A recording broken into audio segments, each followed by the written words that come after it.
Hi guys! మేమైతే బయటికెళ్తున్నాం. ఎక్కడికెళ్తున్నామో చూడండి. And next ఇది a day in my life. So, series start చేస్తున్నాను. సో, ఇది ఫస్ట్. సో, బయటికైతే వెళ్ళిపోతున్నాం. ఫస్ట్ అయితే టిఫిన్ చేయాలి. కడుపులో ఎలుకలు పరిగెత్తుతున్నవి. అండ్ నెక్స్ట్ టిఫిన్ సెంటర్ దగ్గరకైతే వచ్చేసినాం. ఇక్కడ టిఫిన్ చాలా టేస్ట్ ఉంటుంది అండ్ రీజనబుల్ ప్రైజెస్ కూడా. 30 రూపీస్కి మనకైతే ప్లేట్ ఇస్తారు. అండ్ ఇడ్లీ టేస్ట్ చాలా బాగుంటుంది. Dosa taste also. అండ్ డిఫరెంట్గా ఉంటుంది. మాకైతే మంచిర్యాలలో దొరకదు. సో, మేమైతే నస్పూర్కి వెళ్ళాం అండ్ ఫ్యూయల్ కొట్టించేసినాం. మనకి పెట్రోల్ బంక్ లో ఫ్రీ ఎయిర్ సర్వీస్ ప్రొవైడ్ చేస్తారు కదా. సో అక్కడ కొట్టే అతను లేడు, ఎయిర్ కొట్టే అతను. సో మా హస్బెండ్ సెల్ఫ్ సర్వీస్ చేసుకుంటున్నాడు. ఫ్రీ ఎయిర్ సర్వీస్ అయితే మా హస్బెండ్ సెల్ఫ్ ఫ్రీ సర్వీస్ చేసుకుంటున్నాడు. నెక్స్ట్ పక్కనే ఉన్న స్మార్ట్ కి అయితే వెళ్ళినాం. ఇక్కడ మేము ఎక్కువగా ఫ్రూట్స్ తీసుకుంటాం అండ్ రీజనబుల్ ప్రైజెస్ కూడా ఉంటాయి. కనీసం వీక్ ఒకసారైనా వెళ్తాను నేనైతే.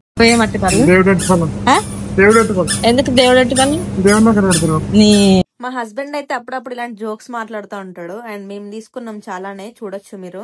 And next lighter and clips తీసుకున్నా. లైటర్ 200 రూపీస్ అంట.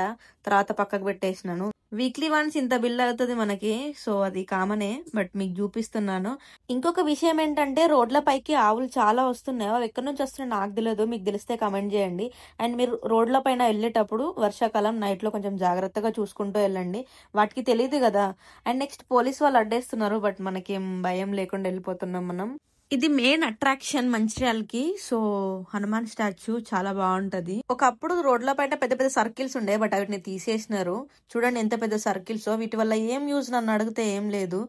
అండ్ నెక్స్ట్ ఎండ చూడండి ఎంత ఘోరం కొడుతుందో. ఫైనల్ గా అయితే ఇంటికి వచ్చేసినాం. వచ్చిన వెంటనే జామకాయలు తినాలనిపించింది. సో చూస్తున్నా ఎక్కడ ఉన్నాయని చెప్పేసి చిన్న చిన్నగా దొరికినాయి నాకు. సో రెడ్ జామకాయలు. రోజుకి ఒక జామకాయ అయినా తినాలంట. సో మీకు దొరికితే తినండి. Bye bye.